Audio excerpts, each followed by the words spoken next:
ಓಂ ಗೋವಿಂದಾಯ ನಮಃ. ನಿತ್ಯಭಕ್ತಿ ಕಾರ್ಯಕ್ರಮಕ್ಕೆ ಸ್ವಾಗತವನ್ನು ಕೋರುತ್ತಾ, ನಮಗೆ ಎಷ್ಟೋ ಜನರಿಗೆ ಈ ಪ್ರಶ್ನೆಗಳು ಉದ್ಭವಿಸ್ತಾ ಇರುತ್ತೆ. ಪ್ರತಿ ವಿಷಯದಲ್ಲೂ ಕೂಡ ನಾವು ದೇವರು ಅಂತಕ್ಕಂಥ ಆ ಪದವನ್ನು ಬಳಸ್ತಾ ಇರ್ತೀವಿ. ನಮ್ಮ ಕಷ್ಟಗಳಿಗೆ, ನಮ್ಮ ಎಲ್ಲ ಸಂಕಷ್ಟಗಳಿಗೆ ಭಗವಂತನೇ ಕಾರಣನ ಅಂತಕ್ಕಂಥ ಪ್ರಶ್ನೆಗೆ ಇವತ್ತು ಉತ್ತರವನ್ನು ಹುಡುಕ್ತಾ ನಾವು ಈ ಒಂದು ಕಷ್ಟಗಳನ್ನು ದೇವರೇ ಕೊಡ್ತಾನ, ನಮಗೆ ದೇವರೇ ಕೊಟ್ಟು ಆಟ ಆಡಿಸ್ತಾ ಇದ್ದಾನೆ ಅಂತಕ್ಕಂಥ ಒಂದು ಭಾವನೆ ಕೂಡ ಬರುತ್ತೆ. ಆದರೆ ದೇವರು ಅಂತಕ್ಕಂಥದ್ದನ್ನು ನಾವು ತಂದೆ, ಜಗದ ಚಕ್ಷು, ಜಗದ ನಿರ್ಮಾತೃ, ಸೃಷ್ಟಿಕರ್ತ ಎಲ್ಲವನ್ನೂ ಹೇಳ್ತಾ ಆ ಸೃಷ್ಟಿಕರ್ತನಿಗೆ, ಜಗದ ನಿರ್ಮಾತೃಗೆ ನಾವು ಮಕ್ಕಳು. ಎಲ್ಲಾದರೂ ಕೂಡ ತಂದೆ ಮಕ್ಕಳಿಗೆ ಕಷ್ಟ ಕೊಡ್ತಾರಾ? ಅಂದರೆ ಇತ್ತೀಚೆಗೆ ಕಲಿಯುಗದಲ್ಲಿ ಕೆಲವು ವಿಚಾರಗಳಲ್ಲಿ ಅದು ಕೆಲವರು ಹೇಳ್ಕೋಬೋದು, ಆದರೂ ಕೂಡ ತಂದೆ ಮಕ್ಕಳಿಗೆ ಕಷ್ಟ ಕೊಡೋದಿಲ್ಲ. ಇನ್ನು ಕಷ್ಟಗಳು ನಮಗೆ ಹೇಗೆ ಬರುತ್ತೆ? ಕಷ್ಟಗಳನ್ನು ನಾವು ಈಗ ಪರಿಹಾರ ಅಲ್ಲ, ಕಷ್ಟಗಳಿಗೆ ಕಾರಕ ದೇವರಲ್ಲ. ಈಗ ಎಕ್ಸಾಮಲ್ಲಿ ಫೇಲ್ ಆದರೆ ದೇವರು ನನಗೆ ಕೈ ಬಿಟ್ಬಿಟ್ಟ. ಹಾಗೆ ವಾಹನ ಕೆಟ್ಟು ಎಲ್ಲೋ ನಿಂತಿದೆ, ದೇವರು ನನಗೆ ಕೈ ಬಿಟ್ಬಿಟ್ಟ. ಪೆಟ್ರೋಲ್ ಆಗೋಗಿದೆ ಗಾಡಿಯಲ್ಲಿ, ದೇವರು ಯಾಕೋ ಮೋಸ ಮಾಡಿಬಿಟ್ಟ, ನನಗೆ ಪೆಟ್ರೋಲ್ ಆಗೋಗಿದೆ. ನಾವು ಹೇಳೋದೇನು, ದೇವರು ಮೋಸ ಮಾಡಿಬಿಟ್ಟ.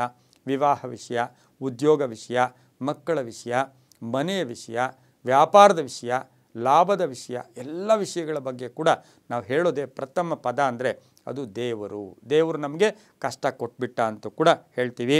ನೀಚನಾಗಲಿ, ಪಾಪಿಯಾಗಲಿ, ಮೋಸಗಾರನಾಗಲಿ, ವಂಚಕನಾಗಿರಲಿ, ಕಳ್ಳನಾಗಿರಲಿ, ಯಾರಿಗೂ ಸಹ ದೇವರು ಕಷ್ಟ ಕೊಡೋದಿಲ್ಲ. ಇದನ್ನು ಚೆನ್ನಾಗಿ ನಾವು ತಿಳ್ಕೋಬೇಕು. ಇನ್ನು ನಮಗೆ ಇನ್ನೊಂದು ಮಾತಿದೆ, ದೈವ ಪ್ರೀತಿ ಜಾಸ್ತಿ ಇದೆ ಸರ್, ತುಂಬ ಪೂಜೆ ಮಾಡ್ತಾರೆ, ಅವರಿಗೆ ದೇವರು ಕಷ್ಟ ಕೊಡಲ್ವೇನೋ ಅಂತೀರಾ? ಅಲ್ಲ, ಅವ್ರಿಗೂ ಕಷ್ಟ ತಪ್ಪಿದ್ದಲ್ಲ. ಇನ್ನು ದೈವ ಪ್ರೀತಿ, ಪೂಜೆ ಪುನಸ್ಕಾರಗಳು ಅವು ಮುಂದಕ್ಕೆ ನಾನು ಈ ರೀತಿ ನಡ್ಕೊಳ್ತಾ ಇದ್ದೀನಿ, ನನಗೆ ನಿನ್ನ ಅನುಗ್ರಹ ಬೇಕು ಅಂತ ನಾವು ಮಾಡ್ತಕ್ಕಂಥ ಒಂದು ವಿಧಿವಿಧಾನಗಳು. ಅದಕ್ಕೆ ಹೇಳ್ತೀವಿ, ನೀವು ನಡ್ಕೊಂಡಂಗೆ ಪಡ್ಕೋತೀರಾ ಅಂತಕ್ಕಂಥ ಒಂದು ಮಾತು ಕೂಡ ಇವತ್ತಿನ ದಿವಸ ಇದೆ.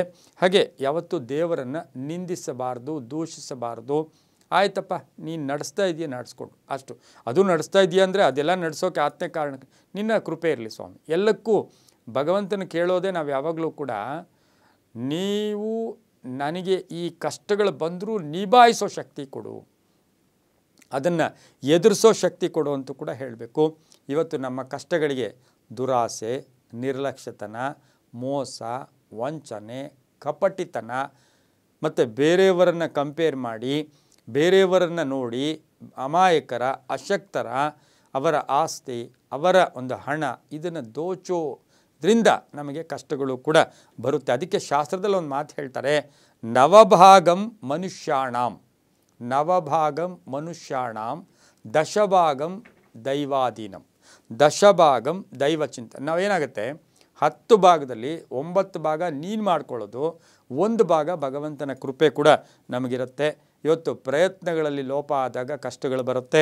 ಹಾಗೆ ವಿಧಿಯನ್ನು ನಿಲ್ಲಿಸೋದು ಅಷ್ಟು ಶುಭ ಕೂಡ ಅಲ್ಲ.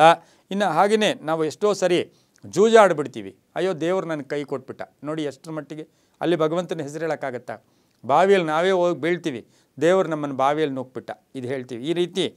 ಹಾಗಾಗಿ ಎಷ್ಟೋ ಜನ ಈ ಹಣ ವಹಿವಾಟುಗಳಲ್ಲಿ ನಾನೇ ಕೇಳಿದ್ದೀನಿ, ಬಡ್ಡಿ ಕೊಟ್ಟಿದ್ದೀವಿ ಸರ್ ಬರಲಿಲ್ಲ, ಆದರೆ ದೇವ್ರು ಯಾಕೋ ಆ ಹಣ ಕೊಡಿಸ್ಲಿಲ್ಲ. ನಿಮಗೆ ಬಡ್ಡಿ ದುಡ್ಡನ್ನು ಹಣ ಕೊಡಿಸ್ಬೇಕು, ದೇವ್ರು ಕೊಡಿಸ್ಬೇಕಾ? ದೇವರು ಸೃಷ್ಟಿಕರ್ತ, ಸ್ಥಿತಿಕರ್ತ, ಲಯಕರ್ತ, ಸರ್ವಾಂತರ್ಯಾಮಿ, ಸರ್ವವ್ಯಾಪಿ, ಸರ್ವಶಕ್ತ. ಇದನ್ನೆಲ್ಲ ಗಮನಿಸಿ ನೋಡಿದಾಗ ನೀವು ಏನು ಕಣ್ಣು ಮುಂದೆ ನಿಮಗೆ ಕಾಣಿಸ್ತಾ ಇರೋದೆಲ್ಲ ಭಗವಂತನ ಕೃಪೆ. ನಾವು ಎಷ್ಟೋ 33 ಕೋಟಿ ಜೀವರಾಶಿಗಳಲ್ಲಿ ನಮ್ಮ ಮನುಷ್ಯರಂದು ಕೂಡ ಒಂದು ಜನ್ಮ, ಅದರಲ್ಲಿ ನಾವು ಎಲ್ಲೋ ಇರ್ತೀವಿ. ನೀವು ಒಳ್ಳೆಯ ಮನಸ್ಸು, ಒಳ್ಳೆಯ ಶುದ್ಧಿಯಾದ ಮನಸ್ಸು, ಒಳ್ಳೆಯ ಆಲೋಚನೆಗಳು, ಹಾಗೆಯೇ ಎಲ್ಲರ ಜೊತೆ ಸೇರಿಯೋದು, ಎಲ್ಲರ ಜೊತೆ ಬೆರೆತು ನಡೆಯೋದು, ಇವೆಲ್ಲವೂ ಕೂಡ ಭಗವಂತನ ಕೃಪೆಗೆ ಪಾತ್ರರಾಗ್ತೀರಾ. ಮೋಸ ವಂಚನೆಯಿಂದ ನಾವು ಇವತ್ತಿನ ದಿವಸ ಕಷ್ಟಗಳು ಸಿಕ್ಕಾಗ್ತಾ ಇದ್ದೀವಿ. ಈಸಬೇಕು, ಇದ್ದು ಜಯಿಸಬೇಕು ಅಂತಕ್ಕಂಥ ಮಾತನ್ನು ನಾವಿವತ್ತು ಅರ್ಥ ಮಾಡಿಕೊಂಡು ಕಷ್ಟಪಟ್ಟು ನೆಮ್ಮದಿಯಿಂದ, ಯಾರಿಗೂ ದೇವರು ಇವರು ಹಾಗೆ ಅವ್ರು ಹೀಗೆ ಅಂತಕ್ಕಂಥ ಆ ಭೇದ ಭಾವಗಳೇ ದೇವ್ರಿಗಿಲ್ಲ. ನಾವು ಗಮನಿಸಿ, ನೀವು ಕಷ್ಟಪಟ್ಟವನಿಗೆ ಸುಖ ಬರುತ್ತೆ, ಸುಖದಿಂದ ಇರೋವನು ದುರಹಂಕಾರ ಪಟ್ಟಾಗ ಮತ್ತೆ ಅವನು ತನ್ನ ಮೂಲ ಸ್ಥಾನಕ್ಕೆ ಹೋಗ್ತಾನೆ.